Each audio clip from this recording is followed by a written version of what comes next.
રાજકોટ જિલ્લાના ઉપલેટામાં આજરોજ 2 ઇંચ વરસાદ થતા નદીનું પૂર આવ્યું તેવી પરિસ્થિતિ સર્જાઈ હતી।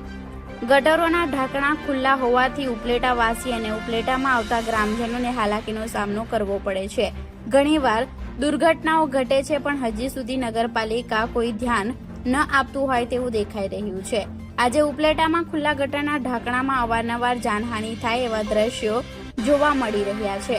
ઉપલેટામાં નગરપાલિકાની બેદરકારી સામે આવી રહી હોય તેવું દેખાઈ રહ્યું છે। આ ક્યારે બંધ થશે તે લોકોનો પ્રશ્ન છે।